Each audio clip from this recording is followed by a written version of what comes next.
ሰላም ጤና ይስጥልኝ ክቡራት ተመልካቾቻችን ወቅታዊ ፕሮግራማችን እንሆ ጀምሯል። እንደ ሀገር በተቋማት ግንባታና ሪፎርም ከተካሄደባቸው በአንዱ የጸጥታ ተቋም ተገኝተናል። የኢትዮጵያ ፌዴራል ፖሊስ ኮሚሽን በተለይ ባለፉት ጊዜያት በተሰሩ ሪፎርሞች ተቋሙ ውስጥ የመጡ ለውጦች እንዴት ይገለጻሉ?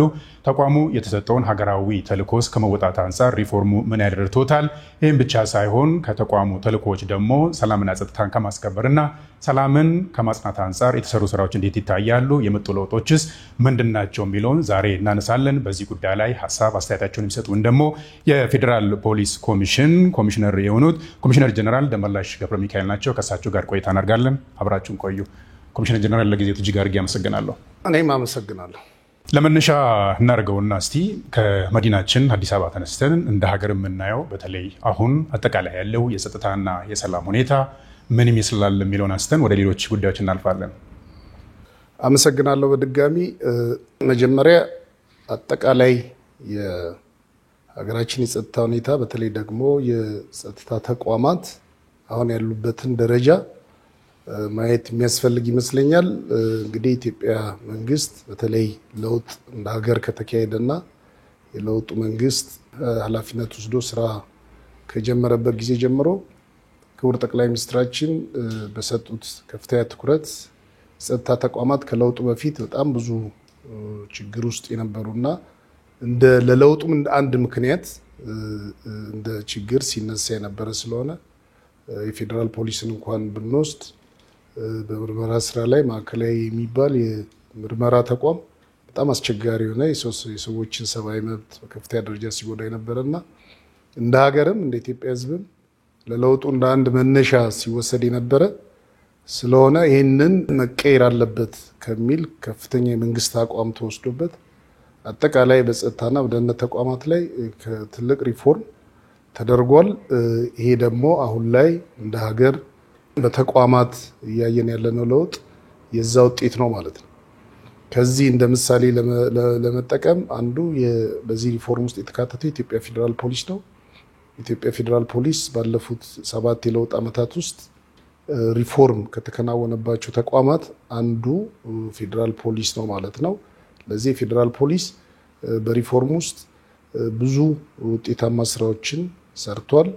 አንዱና ዋናው የሀገራችን ሰላምና ደህንነት ለማጽናት በተለያየ ጊዜ በዚህ በሪፎርም ዓመታት ውስጥ ሀገራችን ሲያጋጥማት የነበሩ የጸጥታ ችግሮችን ለመቀልበስ ከሀገር መከላከያ ሰራዊትና ከሌሎች ከክልል የጸጥታ ኃይሎች ጋር ከደህንነት ተቋማት ጋር ከሀገራችን ሕዝብ ጋር ተቀናይቶ መስዋዕትነት ጭምር በመክፈል ውጤታማ ስራ ሰርቷል። ዛሬ ሀገራችን ለደረሰችበት ደረጃ እንድትደርስ የበኩሉን ድርሻ በከፍተኛ ኃላፊነት ተወጥቷል። ይሄ እንግዲህ ሊሆን የቻለበት ዋናው ምክንያት በሪፎርም ውስጥ አንዱና ትልቁ ተቋም መፍጠር ስለሚያስፈልግ የኢትዮጵያ ፌዴራል ፖሊስ ጠንካራ ፕሮፌሽናል የሆነ ከሌሎች ከየትኛውም የፖለቲካ ፓርቲ ወገንተኝነት የጸዳ ሆኖ እንዲደራጅ በተሰራው ስራ ውጤት ተገኝቷል። ለዚህ ማሳያው ምንድነው? አጠቃላይ የፌዴራል ፖሊስ የሰው ኃይሉ በከፍተኛ ፕሮፌሽናል አቅም እየተገነባ ነው ያለው። ለዚህ በሚሰማራባቸው ፖሊሳዊ ግዳጆች ሁሉ የሚያስመዘግባቸው ውጤቶች በከፍተኛ ደረጃ እያደጉና ለሀገራችን ሰላምና ደህንነት የበኩሉን እየተወጣ ያለበትን ደረጃ የሚያሳይ ነው። ከዚህ ለጎን ለጎን የቴክኖሎጂ አቅሙ በከፍተኛ ደረጃ እያደገ ነው። እንደዚሁ ደግሞ በወንጀል መከላከልም በወንጀል ምርመራ ስራው ውጤታማ ስራዎችን ከአህጉርም ከሀገርም የተሻገሩ ስራዎችን እየሰራ ነው ያለው።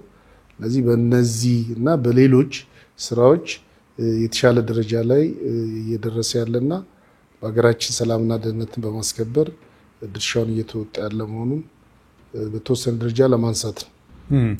ብዙውን ጊዜ እንግዲህ ይነሳል። በተለይ ፖሊስ ከህብረተሰቡ ጋር በተናጥልም ሳይሆን አንድ ላይ በመሆን ነው የሚሰሩትና እንደ ሀገርም ሆነ በአዲስ አበባ አካባቢ ከዚህ በፊት ሲፈጠሩ የነበሩ የጸጥታ ችግሮች አሉና እነዛን ከህዝብ ጋር በመሆን በተሰሩ ስራዎች አሁን በአጠቃላይ እንደ ሀገር ማለት ይቻላል ህዝቡ ወደ ዕለት ተዕለት ኑሮ ተመልሷልና ከዛ አንጻር እነዚህ የሰላም ሁኔታዎች እንደ ሀገር እንዲመጡ በፌዴራል ፖሊስ ኮሚሽን በኩልና በእነሱም አባላት የተከፈሉ መስዋዕቶች እንዴት እናያቸዋለን? ህዝቡስ እንዴት ይረዳዋል? ይሄ ነገር የሚለውን ብናነሳ ጥሩ ነው።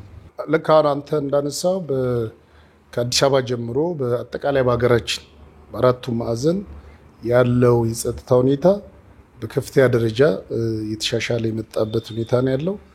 ሀገራችን ኢትዮጵያ በዓለም ላይ ትልቅ ቁጥር ወይንም ትልቅ የህዝብ ቁጥር ካላቸው 10 ሀገራት 10ኛ ደረጃ ላይ የምትገኝ ትልቅ ሀገር ነች። በአፍሪካ 2ኛ ደረጃ የያዘች በህዝብ ብዛቷ እንደዚሁ ደግሞ በኢኮኖሚ አቅሟም አሁን በከፍተኛ ደረጃ በአፍሪካ ውስጥ ከ5ቱ ሀገራት አንዱ የሆነች ሀገር ነች። ለዚህ በጣም በዚህ ግዙፍ ህዝብ ባለበት ሀገር ትልቅ ኢኮኖሚ እየተንቀሳቀሰ ባለበት ሀገር እንደዚሁ ደግሞ ሌሎች የኛ ታሪካዊ ጠላት የሆኑ ሀገራት ደግሞ በእኛ የውስጥ ጉዳይ ጭምር እየገቡ ችግር እየፈጠሩ እቺን ሀገር ሰላም እንዳታገኝ እንዳታድግ ቢችሉም ለማፍረስም ጭምር የሚሰሩ ኃይሎች ባሉበት ሁኔታ አሁን ያለው የጸጥታ ሁኔታ በከፍተኛ ደረጃ የተሻሻለበት ሁኔታ ነው ያለው። እንደ ፌዴራል ፖሊስ በሁሉም የሀገራችን ክልሎች እና በሁሉም በተለይ የፌዴራል ተቋማት ባሉበት አካባቢ ሁሉ ስምሪት ወስዶ እየሰራ ነው ያለው። ለምሳሌ በ600 በላይ የፌዴራል እና ሌሎች የልማት ተቋሞች ላይ ስምሪት ወስዶ ጥበቃዎች ያደርጋል፣ ኦፕሬሽኖች ያካሂዳል እና እንደ ሀገር የትም ቦታ ላይ መንግስት በሰጠንና የፌዴራል መንግስት በሚሰጠው ተልዕኮ ሁሉ ስምሪት ወስደን እየሰራን ያለ ነው። አሁን የምናየው የአጠቃላይ ሀገራችን የጸጥታ ሁኔታ በከፍተኛ ደረጃ ተሻሽሏል። ለምሳሌ ለማንሳት በኦሮሚያ ክልል ከዚህ በፊት የሸኔ ሽብር ቡድን በየቦታው ሲፈጽማቸው የነበሩ የሽብር ተግባራት በህብረተሰቡ ላይ በሀገር ሀብትና ንብረት ላይ የሚፈጽማቸውን ወንጀሎች ለመቆጣጠር በከፍተኛ ሁኔታ በሀገር መከላከያ የሚመራ ኮማንድ ፖስት አለ። በዛ ኮማንድ ፖስት ስር ፌዴራል ፖሊስም የክልሉ ፖሊስም እንደዚሁ ደግሞ የክልሉ የጸጥታ ሌሎች የጸጥታ አካላትና መስተዳድር ተቀናይቶ ከህብረተሰቡ ጋር በሰራው ስራ ዛሬ ላይ በጣም ትርጉም ያለው ለውጥ የተገኘበትና በየትኛውም የኦሮሚያ ማዕዘናት እንቅስቃሴዎች ማድረግ የሚቻልበት ሰዎች ወደ ልማት የተመለሱበትና ተጨባጭ ለውጥ የመጣበት ነው ያለው። እንደዚሁ በአማራ ክልልም በተመሳሳይ የሀገር መከላከያ በሚመራው ኮማንድ ውስጥ ፌዴራል ፖሊስም ተደራጅቶ በተሰሩ የህግ የማስከበር ኦፕሬሽኖች ውጤታማ የሆነ ስራ ተሰርቷል። እዛም ዛሬ ላይ ትላንት እዛም ያለው የጽንፍ ቡድን በህብረተሰቡ ላይ የሚፈጽማቸውን የሽብር ተግባራት በከፍተኛ ደረጃ መቆጣጠርና የአካባቢውን ሰላምና ደህንነት ለማረጋጋት በተሰራው ስራ ውጤት ተገኝቷል። ሰው ወደ ልማት ህብረተሰቡ በዚህ ስራ ውስጥም ባለቤት ሆኖ ተሰማርቷል። ከዚህ ጎን ለጎን እንደሚታወቀው የፌዴራል መንግስትም የክልል መንግስታትም የሰላም ጥሪ በተደጋጋሚ እየተደረገ ቀላል የማይባል ቁጥር በሰላም እጁን ሰጥቶ የገባበትና በተለያዩ ስልጠናዎች ውስጥ አልፎ ህብረተሰቡን ተቀላቅሎ የራሱን ህይወት የጀመረበት ሁኔታም አለ። ዛሬም ላይ በየቀኑ ቀላል የማይባል ቁጥር እጁን እየሰጠነ ያለው በየኦፕሬሽኑ ደግሞ ተገቢ የሆነ ህግን የማስከበር ስራ እየተሰራ ነው ያለው። ለዚህ በአጠቃላይ እንደ ሀገር እየመጣ ያለው የጸጥታ ሁኔታ ትልቅ መሻሻልና አሁን ላይ ከሶሻል ሚዲያ ካምፔን በዘለለ መሬት ላይ ያለው ለውጥ ትልቅ ለውጥ ነው። እሱን በከፍተኛ ኃላፊነት በቀጣይ ማስቀጠልና የቀረውን አጠናቆ የሀገራችን ሰላምና ደህንነት በይበልጥ ማረጋገጥ የሚገባ ይሆናል ማለት ነው። ከዛም ውጪ እንደምታውቁት በቤንሻንጉል ጉሙዝ፣ በጋምቤላ እንደዚሁ በደቡብ አንዳንድ ቦታዎች ላይ እንደዚሁ ተደራጅተው የህብረተሰቡን ሰላምና ደህንነት ሲያውኩ የነበሩ ኃይሎች አብዛኞቹ የተደረገላቸውን የሰላም ጥሪ ተቀብለው የገቡ ከዛ የተረፉት ደግሞ በጸጥታ ኃይሉ በተሰሩ ኦፕሬሽኖች በቁጥጥር ስር ያሉና ሌሎቹም የተለያዩ ህጋዊ እርምጃ እየተወሰደ ዛሬ ላይ እነዚህ አካባቢዎች ከጸጥታ ስጋት ነፃ ሆነው ስራዎቻቸውን በሰላም እያካሄዱ ያሉበት ሁኔታና ቀደም እንዳነሳሁት የፌዴራል ፖሊስ ኦልሞስት የትኛውም በቦርደር ኤሪያም በክልሎችም ቤዝ ፈጥሮ የአካባቢውን ሰላምና ደህንነት ለማስከበር እዛ ካሉ የጸጥታ ኃይሎች ጋር ተቀናይቶ እየሰራ ያለ መሆኑን ለማረጋገጥ ነው። እሺ ኮሚሽነር፣ ብናነሳ ብዬ ያሰብኩት ደግሞ በተለይ ፌዴራል ፖሊስ ከህዝቡ ጋር በመቀናየት ከሌሎች የደህንነት አካላት ጋርም በመተባበር በተሰራው ስራ የመጣው ለውጥ አለ። እንደ ሀገርም አሁንም እንደ ዓለምም እውቅና የሚሰጥበት ብዙ ለውጦች እየመጡ ነውና ከዚህ አንፃር እንግዲህ እንደ ሀገር በተለያዩ የሀገራችን አካባቢዎች ላይ ሸኔን ጨምሮ ፋኖን ጨምሮ እንደዚህ ደግሞ ዓለም አቀፍ አሸባሪ የሚባሉት አልሻባብን የሀገራችንን ሰላም ለመረበሽ በሚንቀሳቀሱ ሁኔታዎች ላይ ፌዴራል ፖሊስ ልክ እንደ ከዚህ በፊቱ እየወሰደ ያለው እርምጃ አለና እነዚህ እርምጃዎች እንዴት ይገለጻሉ? በተለይ የሀገሪቱን ሰላምና ጸጥታ ከማደፍረስ አንፃርስ ዳግም ወደ የማይመጡበት ቦታ እንዲመለሱ ከማድረግ አንፃርስ በዘላቂነት ምን እየተሰራ ነው የሚለውን ነገር እናንሳ። እንግዲህ የሀገራችን ሰላምና ደህንነት ለማረጋገጥ እንደ ፌዴራል ፖሊስ አሁን እየተሰራ ያለው ስራ ቀደም የገለጽኳቸው እንዳለው ነው። በተለይ ሽብርተኞች በሀገራችን ላይ አደጋ እንዳያደርሱና ለህዝቡ ስጋት ሆነው እንዳይቀጥሉ ሁላችንም እንደምናውቀው አሁን እነሱ የደረሱበትን ደረጃ አይተናል። በከፍተኛ ደረጃ ህግ የማስከበር ስራ እየተሰራ በጣም የተቀናጀ ኦፕሬሽን እየተካሄደ ቀላል የማይባል ደግሞ በመንግስት በሰጠው እድልና የሰላም ጥሪ አብዛኛው በሰላም እየተመለሰና እየገባ መሆኑን ሁላችንም ስለምናቅ እሱ ተጠናክሮ የሚቀጥል ይሆናል። ከዛ ጎን ለጎን ግን በሽብር ወንጀል እየተሳተፉ ያሉ እነዚህ የሸኔም የጽንፈኛ ፋኖ ኃይልም ሌሎች የአልሸባብና ሌሎችም ፍላጎት ያላቸው ኃይሎች እኛ ሀገር ላይ እንደፈለጉ ሆነው ያንን ማድረግ እንደማይችሉ እነሱ ማረጋግጠዋል። ምክንያቱም ለአብነት ለማንሳት በተለያየ ጊዜ አዲስ አበባ ላይ ፍላጎቶችን ሙከራዎችን የማድረግ ሌሎች ከተሞች ላይ እነዚህ አይነት ሙከራዎችን የክልል ከተሞች ላይ ማድረግ ፍላጎት አለ። ነገር ግን ያንን የጸጥታ ኃይሉ የደህንነት ተቋማት እንደዚሁ ደግሞ ህብረተሰቡ ተቀናይተን እየሰራን ስለሆነና የተለያዩ ቴክኖሎጂዎችም እየተጠቀምን ስለሆነ አንድም ጊዜ ሙከራቸው ሳይሳካ በቁጥጥር ስር ያሉበት ሁኔታ ነው ያለው። ለአብነት ለማንሳትም በዚህ 9 ወር ራሱ ወደ 972 በተለያየ ሽብር ተግባር ውስጥ ለመሳተፍ የተንቀሳቀሱ ኃይሎችን ፌዴራል ፖሊስ በቁጥጥር ስር አውሏል። አብዛኞቹ ላይ እስከ እድሜ ልክ የሚደርስ ውሳኔ እንዲያገኙ ለማድረግ የተሰራው ስራ ቀላል አይደለም። አሁን ላይ እንደምናየው እንግዲህ ኢትዮጵያ ውስጥ ቀደም እንዳነሳ ነው በተለያየ ፍላጎትና በውጭ ኃይሎች ግፊት መንግስትን በኃይል እንቀይራለን ብሎ ከሚሞክሩ ህልመኞች በስተቀር ኢትዮጵያ በአፍሪካ ውስጥም በጣም the lowest crime rate ከሚመዘገብባቸው 10 የአፍሪካ ሀገራት ውስጥ አንዷ ነች። እንደዚሁ ደግሞ አዲስ አበባ በጣም ዝቅተኛ የወንጀል ሬት ከሚመዘገብባቸው ከአፍሪካ ትላልቅ ከተሞችም ከዓለምም ከሚታወቁ ከነ ኒውዮርክ፣ ከነ ለንደን፣ ከነ ብራስልስ፣ ከነ ፓሪስ በታች የወንጀል ሬት የሚመዘገብበትና በአንጻሩ ደግሞ የአፍሪካ ካፒታል ነች። ብዙ የኢንተርናሽናል ኮሚኒቲዎች ያሉበት ከ130 በላይ ኤምባሲዎች ሀገራት ኤምባሲዎች ከፍተው የሚንቀሳቀሱበትና ኢንተርናሽናል እና ኮንቲኔንታል የሆነ ኮንፈረንስ የሚካሄድበት በጣም ብዙ ኢቨንቶች የሚያልፉበት ከተማ ነው። እዚህ ከተማ ውስጥ አጠቃላይ ያለው የወንጀል ሬት በጣም የቀነሰና ከሌሎች ሀገሮች ጋር ሲወዳደር በጣም አነስተኛ ተብሎ የሚታይና እንደ ሴፍ ሲቲ ተብላ ከሚወሰዱ ከተሞች አንዷ ነች ማለት ነው። ለምሳሌ አፍሪካ ውስጥ በዚህ 2025 በወጡ ዳታዎች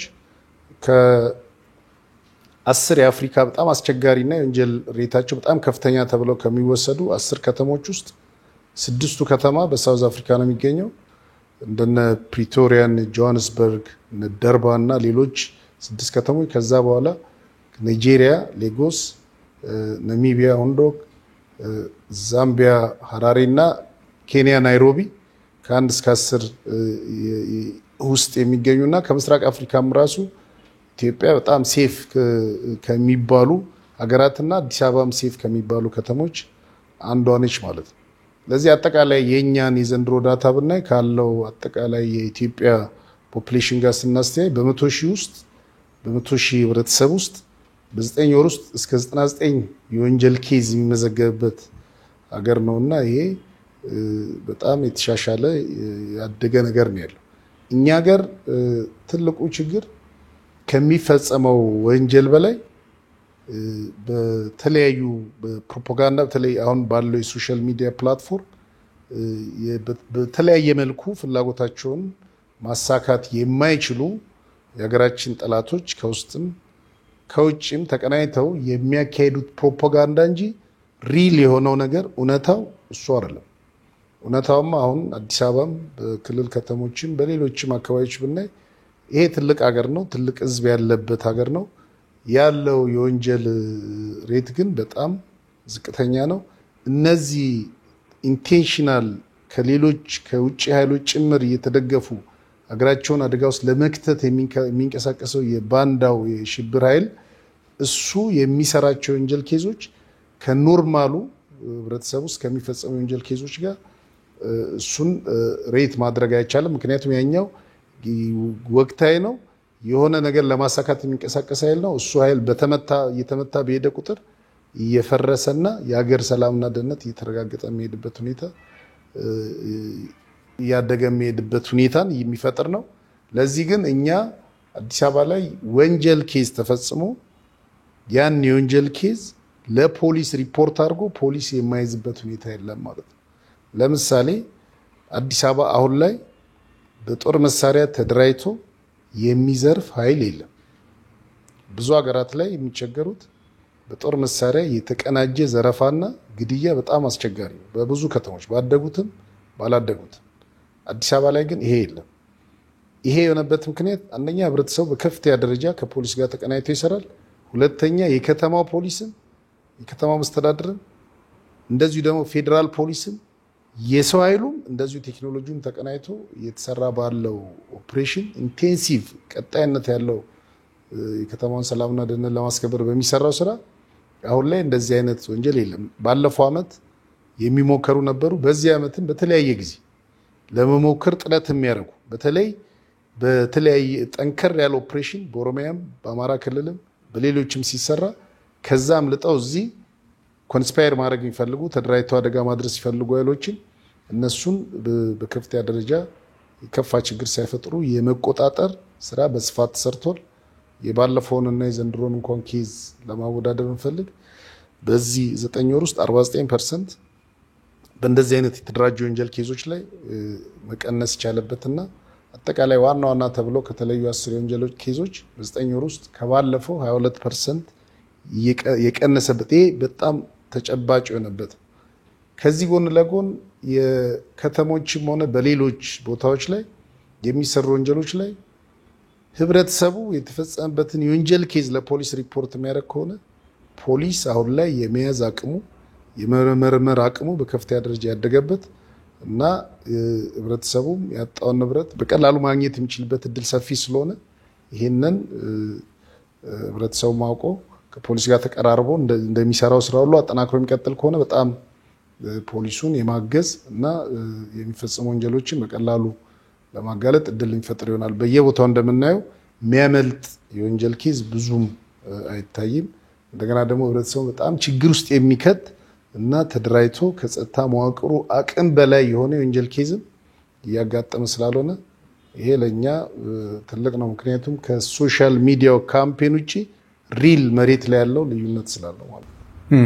ፌዴራል ፖሊስ ከሰራቸው ስራዎችና ስኬት ካስመዘገበባቸው ጉዳዮች ብዙውን ጊዜ የሚነሱና ህዝቡ የሚኮራበት በተለይ ወንጀለኞችንና የጽንፈኞችን እነዚህን የአሸባሪዎችን እነዚህን መረቦችን ከመበጣጠስ አንጻር የተሰሩ ስራዎች ምን ይመስላሉ? የተገኘው ውጤትስ የሚለውን እናንሳ።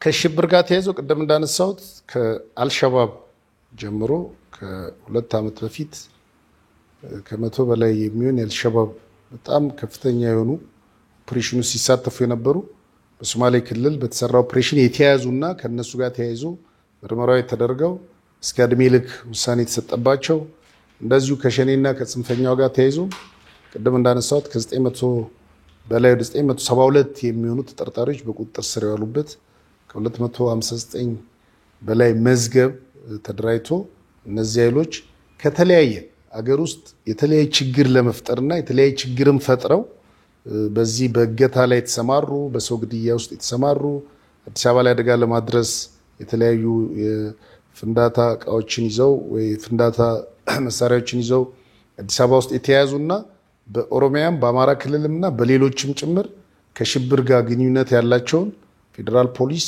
972 ሰው በቁጥጥር ስር አውሎ 259 መዝገብ አደራጅቶ ጉዳያቸው የታየ ነው። አንዳንዶቹ ውሳኔም እየተሰጠ እስከ ከ10 ዓመት በላይ የተፈረደባቸው ተጠያቂ የሆኑበት ሁኔታ ነው ያለው። ለዚህ አዲስ አበባም ሆነ ሌሎች የሀገራችንን ትላልቅ ከተሞች ስናይ ከሽብር በጸዳ መልኩ ሰላማዊ እንቅስቃሴ እየተካሄደበት ያለና ሽብርተኞች ብዙ እድል የሚያገኙበት ሁኔታ እንደሌለ ያሳየንበት በዚህ የህብረተሰቡ የደህንነት ተቋማት፣ ጸጥታ ተቋማት ያለው ቅንጅትና የፍትህ ተቋማት በጋራ የምንሰራው ስራ ለዚህ ውጤት ያደረሰ መሆኑን ነው። ከዛ ውጪ የትላልቅ እንደ ሀገር ችግር እየሆነ የመጣው የሂውማን ትራፊኪንግ ነው። ሰዎችን ከሀገር ውስጥ ወደ ሌሎች እያስወጡ የራሳቸውን ኢኮኖሚ አቅም ይገነቡ እና ዜጎቻችንን ለተለያየ ለሞት፣ ለስደት እና ሀገርንም ለውርደት ሀገራችን በዚህ እንድታወቅ ለማድረግ የሚጥሩ በጣም አደገኛ የሆኑ ከሽብርተኞች ያልተናነሰ ወንጀል የሚሰሩ ኃይሎች አሉ። እነዛንም ኃይሎች ከኢንተርፖል ጋር ሆነን በቅርቡ ከማላይ በጣም ዋና የሆኑ በሂውማን ትራፊኪንግ ከፍተኛ ስራ የሚሰሩ 3 ተጠርጣሪዎች ወደ ሀገር ውስጥ ተይዘው እንዲገቡ ተደርጓል። ከዛ ውጪ ወደ 29 የሚሆኑት ላይ እስከ 25 ዓመት የሚደርስ ውሳኔ እንዲያገኙ ተደርጓል። በቀጣይም በጣም ያደገና የተቀናጀ ኦፕሬሽን በዚህ ዙሪያ የሚሰራ የሚሆንና በዚህ ስራ ውስጥ የሚሳተፉ የተለያዩ ተሽከርካሪዎችና በዛ ውስጥ የሚሳተፉ የተለያዩ ኃይሎች አሉ። እነዛ ኃይሎች ላይም አስፈላጊው ጥናት ያለቀ ስለሆነ በቅርቡ በጣም የተቀናጀ ኦፕሬሽን የሚሰራና አስተማሪ የሆነ ህጋዊ እርምጃ የሚወሰድ መሆኑን እስካሁንም የሄድንበት ሂደት ትልቅ መሆኑን ለማሳየት ነው። ከዛ ውጭ ሀገራችን ላይ ከሙስና ጋር ተያይዞ በጣም በስፋት የሚነሳ ህብረተሰቡ የሚያነሳቸው ኬዞች አሉ። እነሱንም ትኩረት ሰጥተን እየሰራን ነው። በተለይ ፌዴራል ተቋማት በሆኑትና ከሙስና ግንኙነት ባላቸው ጉዳዮች ላይ በእነዚህም በሰራነው ስራ ከባለፈው ዓመት ጋር ዘንድሮንም ጨምረን ወደ 879 መዝገቦችን ፖሊስ ምርመራ እያጣራን ያለው ከዚህ ጋር ከ1 ቢሊዮን በላይ በሙስና ምዝበራ የተካሄደባቸውን ሀብቶች ላይ ምርመራ እያደረገን ያለው። በዚህም በዘንድሮ ዓመት በ262 በሙስና ወንጀል ተከሰው ከ2 ዓመት እስከ 15 ዓመት የሚደርስ ጽኑ እስራትና ሌሎች እነሱ በሙስና የወሰዷቸውን ንብረቶች ጭምር ለማስመለስ የፍትህ ሚኒስቴርም የሚመለከተውን ስራ እየሰራ ነው ያለው። ለዚህ እንደነዚህ አይነቶች ስራዎች ላይ በጣም ኢንቴንሲቭ ስራ ነው የምንሰራው እና የምርመራ አቅማችንን በቴክኒክም በታክቲክም ያደገ የምርመራ አቅም እንደዚሁ ደግሞ በጣም የሰለጠነ ሰው ኃይልም በስፋት ስላለን በእነዚህ ላይ እየሰራን ያለ ነው። ሌሎች እነዚህ ከድንበር ዘለል የወንጀል ኬዞች የድራግ ኢሹ አለ። ብዙ ጊዜ እኛን አካባቢ የማስተላለፊያ አድርጎ ለመጠቀም የሚያስቡ ኃይሎች አሉ። በዚህም ወደ 67 መዝገቦች አደራጅተን ከ20 የተለያዩ ሀገራት የተያዙ 76 ተጠርጣሪዎች በቁጥጥር ስር ውለው እስካሁን በውሳኔ ላይ 57 መዝገብ ላይ ውሳኔ የተሰጡ 24 ተጠርጣሪዎች ከ2 ዓመት እስከ 12 ዓመት የሚደርስ ጽኑ እስራት እንዲቀጡና ከ155 ኪሎ ግራም በላይ የኮኬን አደንዛዥ ዕፅ በቁጥጥር ስር የዋለበት ሌሎችም እጾች ሀገር ውስጥም ጭምር ካናቢስን ጨምሮ ብዙ በቁጥጥር ስር የዋለበትና በተለይ በትላልቅ ከተሞች ላይ አዲስ አበባን ጨምሮ ወጣቱ ላይ ችግር ሊፈጠር የሚችልና ወጣቱን በተለያየ ሱስ ቁርኝት ውስጥ እንዲገቡ ሊያደርግ የሚችል አደገኛ ነገር ስለሆነ እሱና ሌሎች በየናይት ክለቡና በየሆቴሉ በድብቅ ወጣቱ ላይ አደጋ ሊያደርሱ የሚችሉ የባህሪ ለውጥ ማምጣት የሚችሉና ኢቨን ለወንጀል የሚገፋፉ እነዚህ አይነት ሱሶች ላይ ከፍተኛ የሆነ ዘመቻ በማድረግ ከተማውን በተቻለ መጠን ለማጽዳት እና ወጣቱ ሞር ወደ ትምህርቱና ወደ ሌሎች ፈጠራ ስራዎች ላይ ትኩረት እንዲያደርግ የማድረግ ስራ በስፋት እየሰራን ያለ ነው። ለዚህ በምርመራ ስራችንም በወንጀል መከላከል ስራችንም ላይ በጣም ያደገ ስራ ነው ያለው። ለምሳሌ በዚህ 9 ወር ውስጥ የወንጀል መከላከል አቅማችን ላይ ከጉምሩክ ኮሚሽን እና ከክልል ጸጥታዎች ጋር በመሆን ከፍተኛ የውጭ ገቢ ኮንትሮባንድ አለ። እሱን ለመከላከል በተሰራው ስራ በዚህ አመት ብቻ ከ15.6 ቢሊዮን ብር በላይ ግምት ያላቸው ውጭና ገቢ ኮንትሮባንዶች በቁጥጥር ስር መዋል የተቻለበትና ከባለፈው ዓመት በ6.6 ቢሊዮን ልዩነት ያለው ስራ የተሰራበት ሁኔታ ነው ያለው። ለዚህ ትልቅ አቅም የተፈጠረበት እና ጠንካራ ኢንስቲትዩሽን እየሆነ የመጣበት ሁኔታ ስላለ ይሄ እንደ ሀገርም እንደ ተቋምም ትልቅ ለውጥ ነው ብለን ነው የምናስበው። ምክንያቱም አሁን የኢትዮጵያ ፌዴራል ፖሊስ በቁጥሩ ማድጓል፣ የማድረግ አቅሙ ማድጓል፣ የትጥቅ አቅሙ ማድጓል። ባለፈው እንዳያችሁት 116ኛ ዓመታችንን ስናከብር በጣም ትልቅ ሾው ነበርና በዛ ላይ በጣም ብዙ ሀገራት ተሳትፈዋል። የአፍሪካ ወንድሞቻችን ይሄ የኢትዮጵያ ሾው ሳይሆን እንደ ፖሊስ የአፍሪካ የሚወክል ሾው ነው የሚል አስተያየት ሁሉ የነበረበትና ትልቅ ኩራት የተሰማበት ምክንያቱም የኛ እንደ ትልቅ ሀገርም እንደ ትልቅ ህዝብ እንዳለው ሀገርም ተቋሙን በዛ ልክ ግዙፍ እየሆነና እያደገ የመጣበት ከዛም በላይ ደግሞ በተልእኮም ውጤታማ እየሆነ የመጣበት ሁኔታ ስላለ ይሄ በምንሰራቸው ስራዎች ላይ በጣም ትክክለኛና የሚታይ ለውጥ የመጣ መሆኑን ለመግለጽ ነው።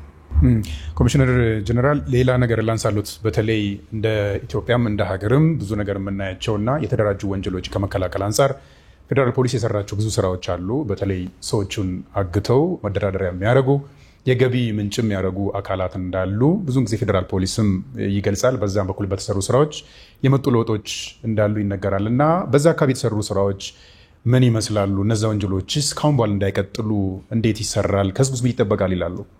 በተለይ ከእገታ ጋር ተያይዞ በተደጋጋሚ ባለፉት ጥቂት ዓመታት በተደጋጋሚ ነገር ህብረተሰቡንም ከፍተኛ ስጋት ውስጥ የከተተ እና እንደ አንድ የገቢ ምንጭም ሲታይ የነበረ ስለሆነ ይሄንን ስራ በኃላፊነት ለማስቀረት የሀገር መከላከያ ሰራዊት፣ ፌዴራል ፖሊስም፣ የደህንነት ተቋማትም በጋራ ተቀናይተን ከክልሎች ጋር በሰራነው ስራ አሁን ላይ ነገር በከፍተኛ ደረጃ መቆጣጠር የተቻለበትና እነዚህ ይሄንን ስራ የሚሰሩ ኃይሎችም የሚታወቁ ናቸው። አንዳንዶቹ እነሱንም እንደ ሽፋን ተጠቅመው የግል ገቢያቸውን ለማሳደግ እንደሚሰሩ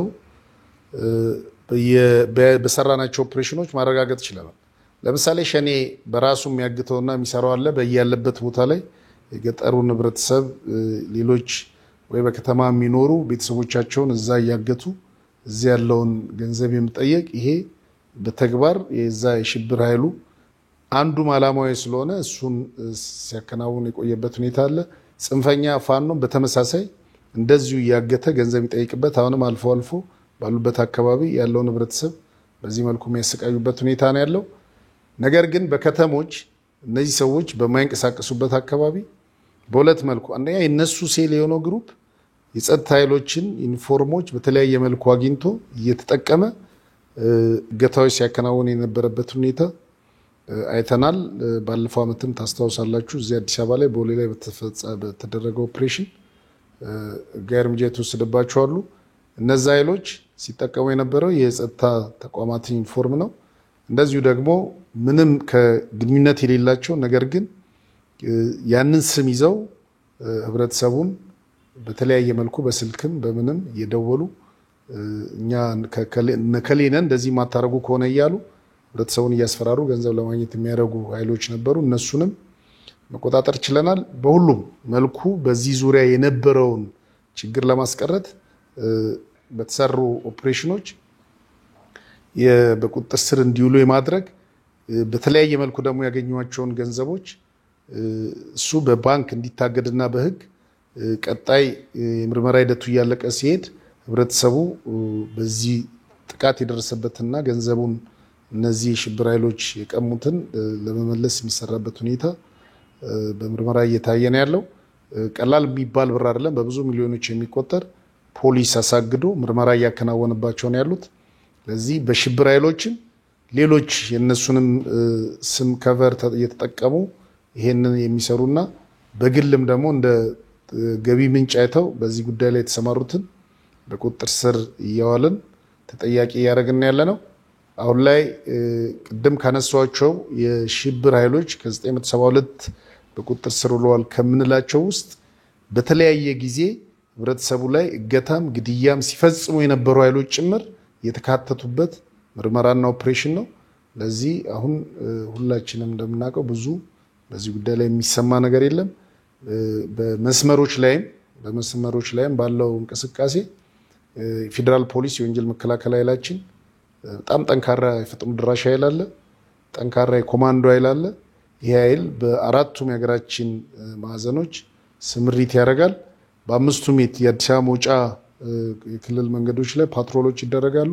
በዚህም ከ400 በላይ መንገድ ላይ ዘረፋዎችን፣ ግድያዎችን ሲፈጽሙ የነበሩ ኃይሎች ላይ የተለያዩ ደረጃ ያላቸውን እርምጃዎች ወስዷል። አብዛኞቹን በቁጥጥር ስር አውሏል።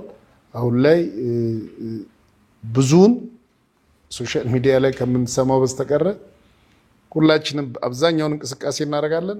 መንገዶቻችን በየትኛው መልኩ በጣም የተሻለና ተፈለገበት ቦታ የሰው መንቀሳቀስ የሚችልበት ሁኔታ ተፈጥሯል ማለት። አንድ ሐሳብ ላንሳሎት። በተለይ እንደ ሀገራችንም እንደ ዓለም የሚያስቸግሩ ነገሮችና ለሰላምና ጸጥታ መደፍረስ ምክንያት የሚሆኑት ብዙውን ጊዜ የኢኮኖሚ አለመረጋጋት እንዲፈጠር የሚያደርጉ አላግባብ ዋጋ የሚጨምሩ ደላሎችና ነጋዴዎች አሉ። ይህም ብቻ ሳይሆን ከተሞችንም ጨምሮ ፌደራል ፖሊስም ሲሰራበት የነበረና ትልቅ ለውጥ የመጣው የሞባይል ንጥቂያን እናስታውሳለን። ሞባይል ባንኪንግ ማጭበርበርን እናስታውሳለን። እነዚህ ወንጀሎችን ከመከላከል አንጻር ምን ስራ ተሰራ? የተገኘው ውጤትስ ምን ይመስላል? እንግዲህ ቴክኖሎጂ ሲመጣ ብዙ አድቫንቴጆች ይዞ ይመጣል። በቴክኖሎጂ አጠቃቀም ላይ ደግሞ አቅም ፈጥረን በጥንቃቄ ማንጠቀም ከሆነ ደግሞ ለሌቦችና ለሌሎች ወንጀለኞች ደግሞ ድል ይፈጥራል። አሁን ከሞባይል ባንኪንግ እና ከቴሌብር አጠቃላይ ትራንዛክሽን ጋር ተያይዞ በጣም ብዙ ሰዎች ሲጭበረበሩ እናያለን። የተማረውም ያልተማረው ያው ፖሊስ ጋር ማይደርስ ነገር ስለሌለ ብዙ መረጃዎችን ስለምናይ አብዛኛው የተማረው ጭምር በእነዚህ ሰዎች እየተጭበረበረ ቀላል የማይባል ገንዘቡን እያጣ ነው ያለው። ይሄን ነገር እንዴት መከላከል ይኖርብናል ብለን በከፍተኛ ኃላፊነት ለመስራት ጥረት አድርገናል። ለዚህ ምንድነው ያደረግነው? አንደኛ ሁሉም የባንክ አመራሮች፣ የግልም የመንግስት ባንክ ኃላፊዎች ባሉበት ትልቅ መድረክ አካሂደናል። የዚህን ችግር ጥናት ማቅረብን ውይይት አድርገናል። ሁለተኛ ከቴሌ ጋርም በጣም ተቀራርበን ስለምንሰራ ከነሱ ጋርም ተቀራርበን እነዚህን የወንጀል ኬዞች እንዴት መከላከል እንደምንችል ተነጋግረናል። ሌላኛው በተለያዩ በእኛ የሚዲያ ፕላትፎርሞች ህብረተሰቡን በከፍተኛ ደረጃ አዌር የማድረግ ስራ ሰርተናል። ለዚህ በዚህ ዓመት ከሰራነው አንዱና የተሳካ ኦፕሬሽን የምንለው በዚህ ማጭበርበር ስራ ላይ የተሰማሩ በጣም ዋና የሚባሉና በደንብ የተደራጀ ኃይል በቁጥጥር ስር ማዋል ችለናል። እስካሁን ባለው ሪፖርት ወደ 80 የሚጠጉ ከተለያየ ዩኒቨርሲቲ ግራጁዌት ያደረጉና በተለይ አይቲ ላይ የራሳቸው እውቀት ያላቸው እነዚህን ኃይሎች በቁጥጥር ስር ማዋል ተችሏል። ከነሱ ጋር የተለያየ በጣም ብዛት ያለው ሲም ካርዶችን፣ ሞባይል ቀፎዎችን፣ እንደዚሁ ኮምፒውተሮችንና ከ500 በላይ የባንክ አካውንት በተለያየ ስም የወጣ የባንክ አካውንት ኢሚዲየትሊ ብሩን ሃክ እንዳደረጉና አጭበርብረውን መውሰዳቸውን ሲያረጋግጡ የሚበትኑበትን የባንክ አካውንት ደብተሮቻቸውን በቁጥጥር ስር አውለን አሁን ኦልሞስት ያ ሪፖርት በከፍተኛ ደረጃ እየቀነሰ ነው ያለው። ከዛ ውጪ ብዙ ጊዜ እንደዚህ አይነት ችግሮች ሲኖሩ የኛ አፕ አለ፣ ኢትዮጵያ ፌደራል ፖሊስ አፕ። በዛ አፕ ተፈላጊዎችንም ዲስፕሌይ አድርገን እና አፑን የሚጠቀሙ ሰዎች ጠቁመው አንዳንዱ በአንድ ሰዓት ውስጥ ጭምር እነዛ የምንፈልጋቸው ሰዎች የት እንዳሉ ጠቁመው ያስያዙና አሁን አንዱ ፌደራል ፖሊስ ጋር ውጤታማ የሆነበት የምርመራ ስራ አንዱ ነው። በዚህ ዙሪያ በከፍተኛ ደረጃ ተደራጅተው እንደ ሀገር ይሄንን ጉዳይ ሲያምሱ የነበሩ ከ80 በላይ በቁጥጥር ስር ውለዋል። አጠቃላይ በዚህ ይሄንን የማጭበርበር ስራ የሚሰሩባቸውን ዲቫይሶች እና የተለያዩ ሲም ካርዶች እንደዚሁ ደግሞ የባንክ ደብተሮች በእነሱ ወዲያው የሚበትኑበትን የባንክ ደብተር ጭምር በቁጥጥር ስር አውለናል። 116 ሰዎች በዚህ ጉዳይ የተጠቁ ቀርበው ለፖሊስ ቃላቸውን ሰጥተዋል። ከ30 ሚሊዮን በላይ ደግሞ ትራንዛክሽን ያካሄዱበትን አካውንትና የነሱን አጠቃላይ የትራንዛክሽን ሲስተሙን አሳግደን ምርመራ እያደረግን ያለነው።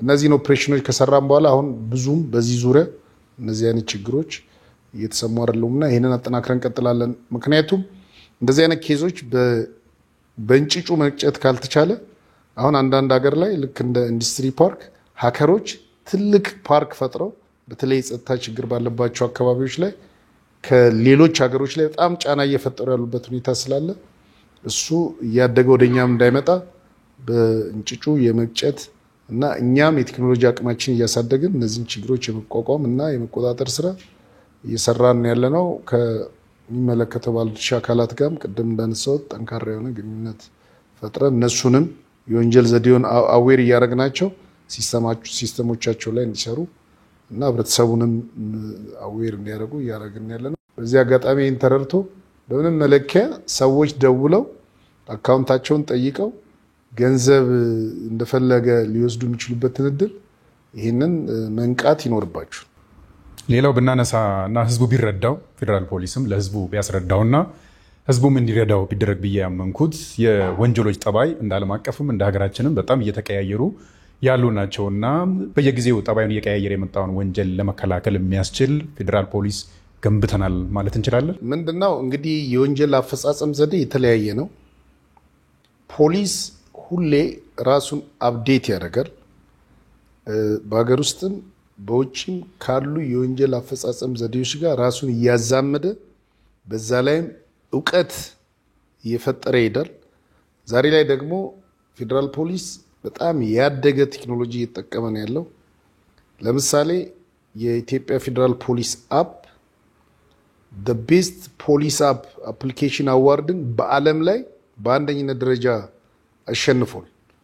ለዚህ ይሄ ለዓለም የተረፈ ቴክኖሎጂ ነው ማለት ነው። አሁን ከኢትዮጵያም ከአፍሪካም አልፈን ዓለም ላይ the best ብዙ ሀገራት ተወዳድረዋል። ከ130 ሀገራት በላይ በዚህ ካታጎሪ የኢትዮጵያ ፌደራል ፖሊስ አፕ ተመራጭ ሆኗል።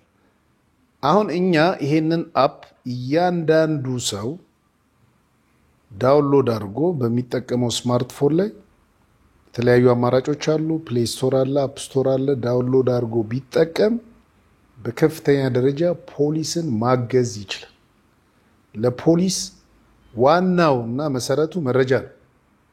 እኛ ደግሞ በወንጀል መከላከል ጽንሰ ሐሳብ የተለያዩ በሳይንሱ የተቀመጡ ሞዴሎች አሉ። ለዚህ የምንጠቀመው የህብረተሰብ አቀፍና መረጃ መር የወንጀል መከላከል ሞዴልን ነው ኢምፕሊመንት እያደረግን ያለነው። ለዚህ አፑ ለወንጀል መከላከል ስራ ይጠቅማል፣ ለወንጀል ምርመራ ስራ ይጠቅማል። ለምሳሌ በእኛ አፕ ህፃን ልጅ መተማ ላይ ታግቶ እዛ ያለ የህብረተሰብ ክፍል መረጃ ልኮ እዛ ላለ የመከላከያ ሰራዊት መረጃውን አስተላልፈን ያ የታገተውን ህፃን ልጅ መያዝ እና ለቤተሰቡ መመለስ ተችሏል። ከዛ ውጪ በአዲስ አበባ ውስጥ ተቀናይተው ዘረፋዎችን የሚያካሂዱ እና በየቦታው ባሉ ካሜራዎች ሪከርድ ያደረጉ ግለሰቦች የኛን አፕ ተጠቅመው ያ ሪከርድ ልከው እነዛን ወንጀለኞች ባጠረ ጊዜ በቁጥጥር ስር አውለን ለህግ ያቀረብንበትና እንዲቀጡ ያደረግንበት ሁኔታ በጣም ብዙ። የትራፊክ ማኔጅመንታችን ላይ አዲስ አበባ ነው፣ ሌሎችም ኤሪያዎች ላይ የወንጀል ኬዞች ላይ በከፍተኛ አሁን እዚህ ኢንተርቪው ከመግባቴ በፊት በጣም ከፍተኛ የሆነ ሂውማን ትራፊኪንግ የሚሰራበትን ላይንና የሚሰሩ ተሽከርካሪዎችንና አካላትን ሪከርድ አድርገው በአፓችን ልኳል። እነዚህን አይነት ነገር ሲላክ አንደኛ መረጃውን ወደ ማስረጃ ለመቀየር ይቀላል፣ ሁለተኛ እንደዚህ አይነት ጉዳዮችን መርምሮ ተጠያቂ ለማድረግ በጣም ያግዛል። ከዛ ውጪ በዚህ በገቢና ወጪ ኮንትሮባንድ ላይ በቅርቡ በያዝናቸው ስራዎች ውስጥ በጣም በማይገመት ሁኔታ እየሄደ ባለ ጎማ ውስጥ ሩም ፈጥረው የተለያዩ ኮንትሮባንድ ዕቃ ጭነው ፖሊስ ያንን ጠርጥሮ የተለያዩ የፍተሻ ቱሎች ተጠቅሞ እነዛን ነገሮች የያዘበት ሁኔታ አለ። በቅርቡ እያየን ያለንበት ነገር ማለት ነው። ሌላ ከድራግ ጋር ተያይዞ ዓለም አቀፍ ዝውውር ነው ያለው። እነዚህ ዓለም አቀፍ አዘዋዋሪዎች በጣም የረቀቀ እና ያን ድራግ በፍጹም ሰዎች ሊያስቡና ሊጠረጥሩ በማይችሉበት ሁኔታ ለማለፍ ነው የሚሞክሩት። ግን ይሄንን ስራ ፖሊስ ቀድሞ በምን መልኩ ሊያሳልፉ እንደሚችሉና እነዚህ ነገሮች ደግሞ በቀላሉ ሰርች አድርገን ልንደርስ የምንችልበትን ቴክኖሎጂ ተጠቅሞ ቅድም ያልኳቸውን 20 ሀገራት ውስጥ ወደ 76 የሚሆኑ ተጠርጣሪዎች በቁጥጥር ስር መዋል የተቻለበትና ከፍተኛ ኪሎግራም ግምት ያለውን እጽ በቁጥጥር ስር መዋል የተቻለበት አንዳንዱን እንግዲህ ወደ ህብረተሰቡን ካወጣን ለሌሎችም ወንጀሉን ለሚያስቡ ሰዎች ለመጠቀምም በሌላ በአንጻሩ ደግሞ ለነሱም እድል እንዳይፈጠር እንጂ በጣም የረቀቁ የወንጀል ኬዞችን በማውጣት ውስጥ ትልቅ ስራ እየተሰራ ነው ያለው። ከዛ ውጪ የኛ የፎረንሲክ አቅም በጣም ያደገ ነው። የፎረንሲክ ምርመራ አቅማችን ማለት ነው። በቅርቡ በክቡር ጠቅላይ ሚኒስትራችን በዚህ ዓመት የተመረቀው የፎረንሲክ የምርመራና የልቀት ማዕከል ያደገ ቴክኖሎጂ ነው የሚጠቀመው። በዲጂታል ፎረንሲክ በየትኛውም ደረጃ ሽብርተኞች የትኛውንም ኤሌክትሮኒክስ ተጠቅመው የተለያየ በፍጹም ሊደርሱ የማይችሉበት ነው ብለው የተለያዩ መረጃዎች ልውውጥ ቢያደርጉ የተለያየ የራሳቸውን ተሞክሮ ቢለዋወጡና ወይ አደጋ ለማድረስ ቢያቅዱ ኢቭን ከዛ ኤሌክትሮኒክስ ውስጥ እንኳን ድሌት ቢያደርጉ አሁን እኛ የታጠቅነው የዲጂታል ፎረንሲክ በየትኛውም ዘመን የተሰረዙ ዳታዎችን አፕዴት አድርጎ በአንዴ ከ140 በላይ አፖች ላይ አናሊሲስ ሰርቶ ሪፖርት ነው ያወጣል። ስለዚህ እነዚህ አይነት ያደጉ ቴክኖሎጂዎች እየተጠቀምን ነው። ኢትዮጵያ በብዙ መልኩ በኖርማል ክራይም ሬት በጣም ያነሰና ይሄ ትልቅ ሀገር ውስጥ እየተፈጸመ ያለው ወንጀል ያነሰ ነው። አዲስ አበባ በጣም ሴፍ ነው ስንል በብዙ መልኩ የሚሰሩ ስራዎች ያደጉ ስለሆኑ ከዛ ውጪ ዲኤንኤ ምርመራ አልነበረም ኢትዮጵያ ውስጥ ከ2014 ጀምሮ ነው በዚህ ሪፎርም ዲኤንኤ ምርመራ የተጀመረው። አንዱ የሰው አቅም ተፈጥሯል፣ ሁለተኛ በጣም ያደገ ቴክኖሎጂ ነው የምንጠቀመው። አሁን በዲኤንኤ በዚህ 9 ወር ውስጥ 205 ኬዝ አጣርተን ለጠያቂው ክፍል ሪፖርት ሰጥተናል። ለምሳሌ የዲኤንኤ ምርመራችን ላይ አሁን ከጎረቤት ሀገራትም ጥያቄ እየቀረበ ነው እዚህ ምርመራዎች እንድናደርግላቸውና ውጤቶች እንድንሰጣቸው ማለት ነው። ከዛ ውጭ አዲስ አበባን ጨምሮ የተለያዩ ቃጠሎች ሲነሱ ሁላችንም እናውቃለን። በጣም የተለያየ ስም ሲሰጥ የነበረ ወይ ከሌ ነው ወይ አንዳንዱ ወደ ብሔር የመውሰድ አንዳንዱ ከሌሎች ኃይሎች ጋር የማገናኘት የነበረውን ቃጠሎ ኬዝ የኛ ፎረንሲክ የምርመራ ማዕከል ነው አርሰን ወይንም የምርመራ ቃጠሎ ምርመራ የሚያካሂደው አካል መርምሮ ሪፖርቶች በቅርቡ እየወጡ ህብረተሰቡ እንዲያውቀው የተደረገው ማለት ነው። እና እነዚህ ስራዎች የተሰሩ ነው። በቀጣይም የዶፒንግ ምርመራ እኛ የአትሌቲክስ መዳረሻ ሀገር ነን። ኢትዮጵያ በአትሌቲክስ በዓለም ከቀዳሚዎች ውስጥ ያለች ሀገር ነች። ለዚህ ከዚህ ዙሪያም አብዛኛው ውጭ ሀገር የሚመረመረውን እዚህ ሀገር ውስጥ ለማስቀረት ከስዊዘርላንድ ባለሙያዎች መጥተው የእኛን ማዕከል አይተው በጣም አፕሪሼት አድርገዋል። አሁን ለዛ መሟላት ያለበትን አሟልተን በሚቀጥለው እሱንም ጭምር የምንጨምርበት ሁኔታ ነው ያለው ማለት ነው። ከዛ ውጪ አሁን እንግዲህ የፖሊስ ቴክኖሎጂ እያደገ ነው። የወንጀል ባህሪ እየተለዋወጠ ነው።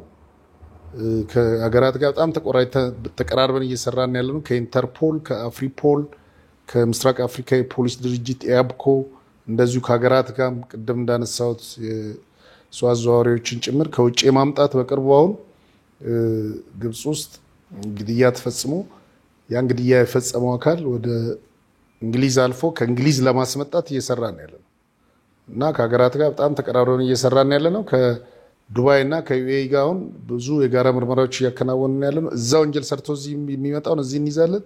እዚህ ወንጀል ሰርቶ እዛ የሚሄደውን እዛ ተይዞ በሰሩት ወንጀል ላይ ምርመራዎች እንዲከናወኑና የዘረፏቸው ንብረቶች ካሉ በሕግ እየታገደ ለሚመለከተው እንዲመለስ የሚደረግበት ስራ በስፋት እየተሰራ ነው ያለው።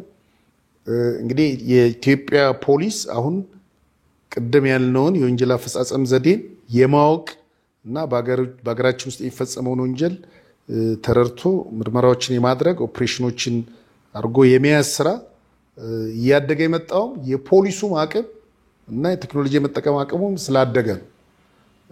የሞባይል ስርቆት አለ አዲስ አበባ ውስጥ ሰዎች የመንጠቅ አለ። አንዳንዴ የመኪና ስርቆት አለ፣ የመኪና እቃ ስርቆት አለ።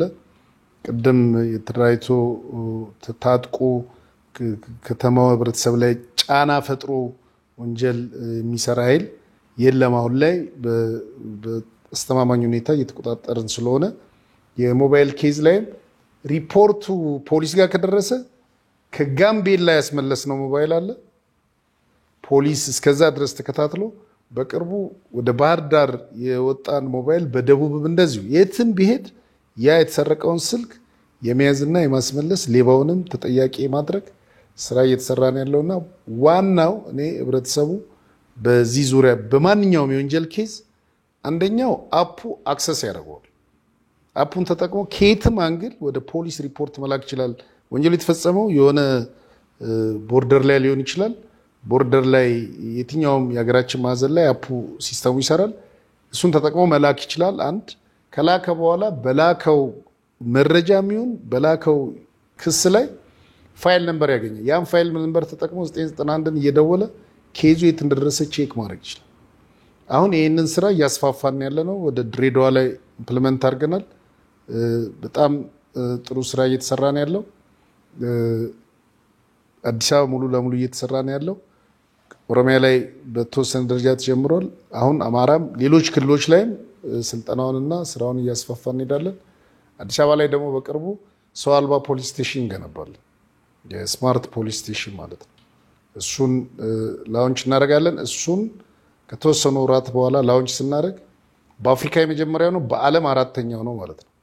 ያኔ ማንኛው የህብረተሰብ ክፍል ገብቶ በነፃነት ኬዙን ምንም አይነት ንክኪ ሳይኖር ለፖሊስ ሪፖርት የሚያደርግበት የሚፈልገውን የፖሊስ ኃላፊ ደግሞ ላይቭ አግኝቶ ኬዙን ማስረዳት የሚችልበትን ስርዓት እንፈጥራለን።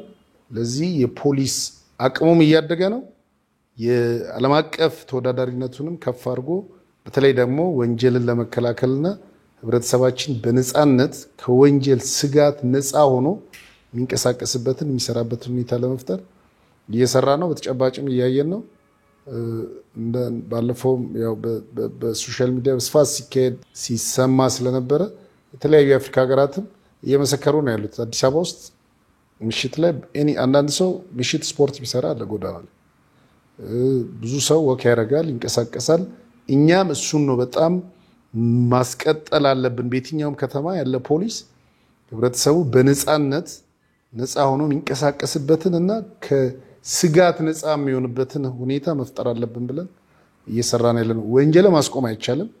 ነገር ግን ወንጀል ቢሰራም ለፖሊስ ሪፖርት ማድረግ ከተቻለ ፖሊስ የመያዝ የተሰረቀ ንብረት ካለ የማስመለስ ወንጀለኛን ተጠያቂ የማድረግ ግን ኃላፊነት ስላለበት እሱን በስፋት እንሰራለን ማለት ነው። የመጨረሻ ጥያቄ ላድርግሎትና እርሶ የግሎባል ፐብሊክ ሴኩሪቲ ኮርፖሬሽን ፎረም የቦርድ አባል መሆኑትን ሰምተናል እና እርሶ ሀገርን እንደሚወክል ሰንደቅ ዓላማን እንደሚወክል የጸጥታ አመራር ሀገራዊ አንድምታውን እንዴት ያዩታል?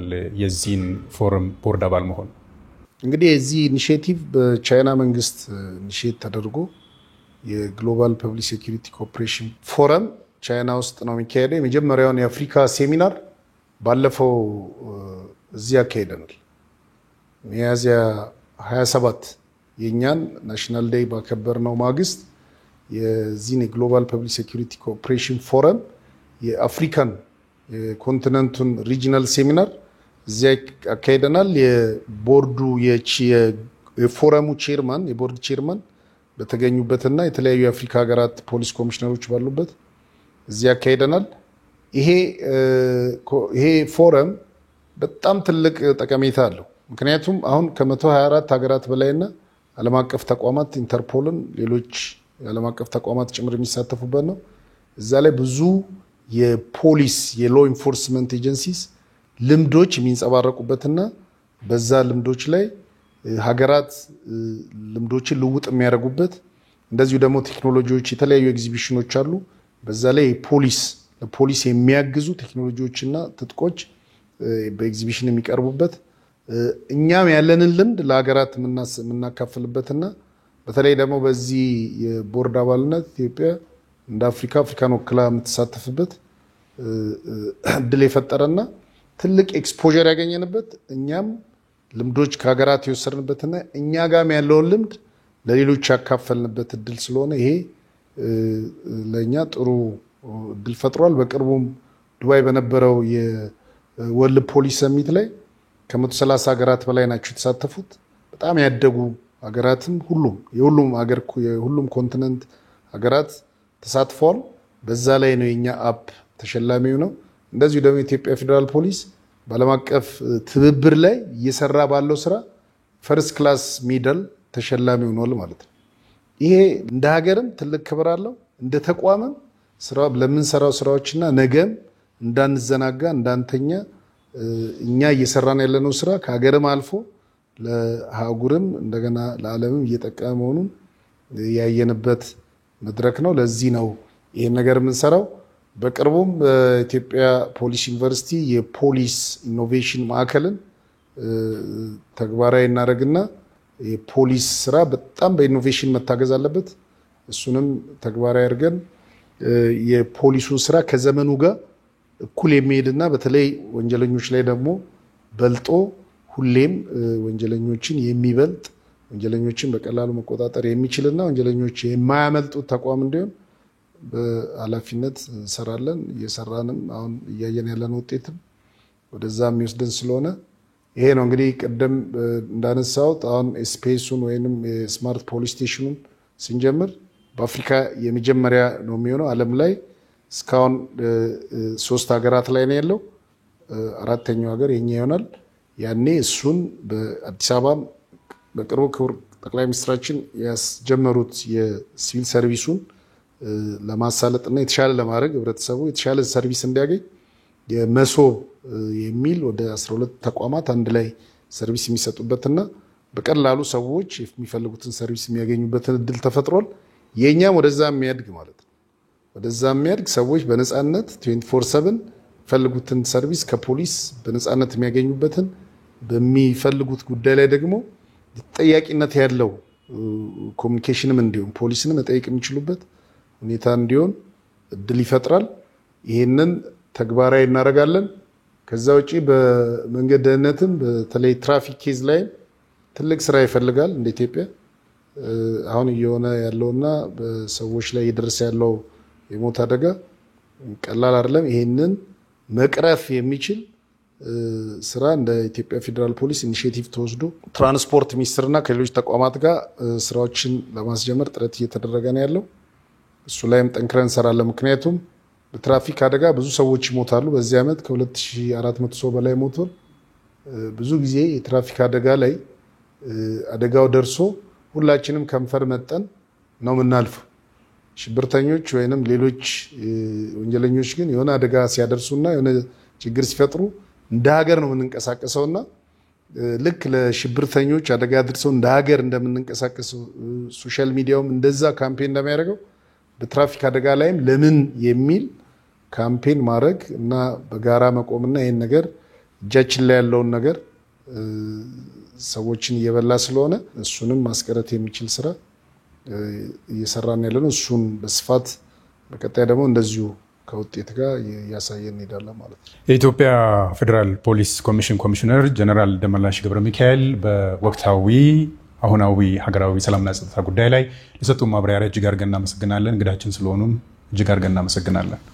እኔም አመሰግናለሁ። ክቡራን ተመልካቾቻችን በወቅታዊ ሀገራዊ ሰላምና ጸጥታ ጉዳይ ላይ ወደ እናንተ ያቀረብነው ልዩ ወቅታዊ ፕሮግራማችን እስካሁን ድረስ የተመለከታችሁት ይመስል ነበር። ጤና ይስጥልኝ።